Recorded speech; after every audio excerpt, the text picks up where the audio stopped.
Westminster. I'm joined now by somebody who'll have a choice word to say about this, no doubt. That's Reform UK's Lee Anderson. Lee, Labour would like to win this vote on their next Tuesday because they're majority, but in the process, will they lose the country? Well, they've got a huge majority, Martin, as you well know, and they will win the vote. But this is a test of the political and moral backbone of those Labour backbenchers. Many of the new MPs, by the way, Martin, has bleated on for months and months and months about poverty, about pensioner poverty, about energy poverty. Always demanded that the previous government, gave more money to help them out pay their energy bills when we was going through this crisis. And look what's happened. Just a few weeks after this new government, they have attacked our pensioners, 10 million pensioners, losing this winter fuel allowance. Yes, we all know there's some people that shouldn't get the allowance, but that's up to them. That's a moral decision they must make when they receive that payment. I know many people who don't need that payment actually give it away to charities. So yeah, this is a real test. And picture this, Martin. This week we've had Mad Miliband, as I call him. He's the most dangerous man in Britain at the moment. He's been bleating on about GB Energy. That's 8.5 billion. Foreign climate aid, another 11 billion pound. There's 20 billion pound. Straight away, this man is spaffing away. This, by the way, Martin, is taxpayers' money. And you've got pensioners in my neck of the woods in Ashfield scraping through on about 15 grand a year. They're going to have this winter fuel allowance ruthlessly stole off them, whilst train drivers on 70 grand a year have just been given a 10 grand a year pay rise. But Lee, you could argue that the biscuit tin is empty with £2.7 trillion in debt. The country's on its knees. We've got to make some kind of tough cuts. What would Reform cut back? Well, I tell you what, it's all about these are political decisions. You know, I mean, look here, Martin, 11.6 billion and the foreign climate aid budget. We're spending money on that. 8.5 billion, as I said before, on this GB Energy. You know, these inflation-busting public sector pay rises. This is a choice between these things, Martin, and our pensioners. And unfortunately, they put our pensioners to the bottom of the pile. All right, well, let's move it on, Lee, because it wasn't good enough for Sir Keir Starmer's government. But today, Germany's Migration Commissioner has proposed sending migrants to Rwanda to deal with the migrants crossing their country's eastern border. And we've made it even easier for them with the hotels and the hostels all prepared and paid for. Already there, Lee Anderson, Britain's now axed the Rwanda deal and they're all just sitting empty. Lee, is this yet more proof that the Rwanda returns deal was the only hope that we ever had of stopping the small boats?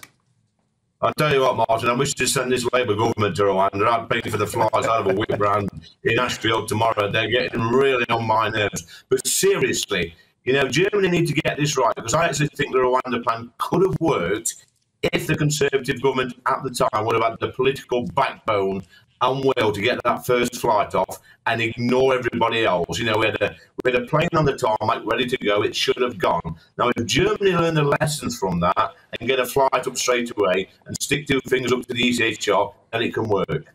Now, do you think they just axed it because it was a Conservative idea? They didn't actually look at the details. Was it viable? They just didn't like it because it was a Tory idea. And now they're meant to be trying to do a deal, Lee, with the Germans to sort out illegal immigration. And the Germans have gone straight for the deal that they knocked back.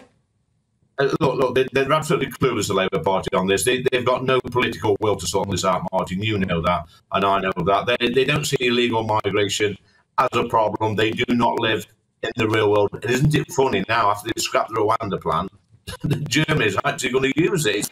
It's incredible. I mean, these people smugglers, Martin, these gangs, they're not highly intelligent people. They're just thugs. They're hooligans. They're horrible people that's making millions and millions of pounds, and they're outwitting our government. It's unbelievable. All right, Lee, well, it sounds like you agree with James Cleverly. He wants to bring Rwanda back. What would the Reform Party do about stopping this mess? Well, you know what we'll do, Martin, and I said it from day one, even when I was in the Conservative Party. There's nothing stopping us from picking these migrants up in the channel when we pick them up in the boats and taking them straight back to France. We did it about 3 weeks ago. We took about 50 or 60 back to France. It takes courage, Martin. It takes political will. But these weak, bloody, these on the left, that bang on about, oh, we can't do this, we'll have an international incident with France. They need to grow a backbone. You know what? Some of these people that's coming over on these boats, Martin, you've reported on GB News many times, they are committing horrific crimes, and our country should come first. Yeah, it was time for some tough love. Now, finally, you led a really moving debate about baby loss in the House of Commons yesterday. Let's take a little look at that. It was wonderful. I had a lady whom I greatly admired. Her name was Agnes Thomas. Agnes was she was dead and gone now, but she was 4 foot nothing. That's just the size of her. She wasn't much of her, but she was definitely a whirlwind. However, underneath all that undeniable strength was also a lady that in her 80s came to the office to see if she could find out where her stillborn son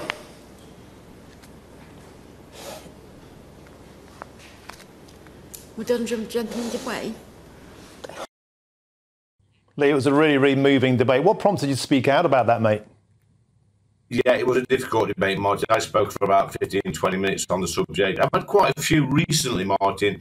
Families come to see me at my surgery who's lost babies at the local hospital. And this is either, during pregnancy, during birth or postnatal.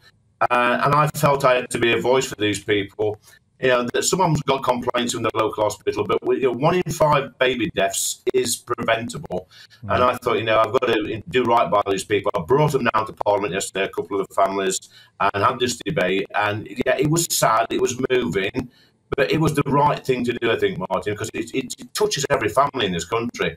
And it is something that lives with families forever. So hopefully the government will take note and moving forward, we can get better systems in place at these local hospitals to make sure that some of these deaths are preventable.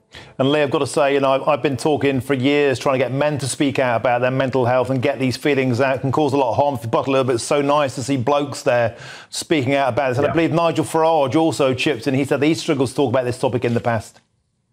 He did, yeah, and Nigel spoke. He spoke very passionately about his niece, who he's very close to, who had a stillborn child. And like I say, Martin, this baby loss, it affects every single family in the UK. We need to talk about it more. And I got educated in that debate yesterday. There's lots of things I actually learned, because there was other MPs, there was female MPs that had miscarriages, lost children, and it was so sad, but it needed saying. I've got to say, I watched that debate. It was really, really emotional. My child, God bless, he made it. He had a really tough birth. It brought back a lot of hard memories. But good on you, mate, for speaking out about a tough topic. That's a hard man with a soft centre. Lee Anderson, thank you very, very much for joining us. Always an absolute delight.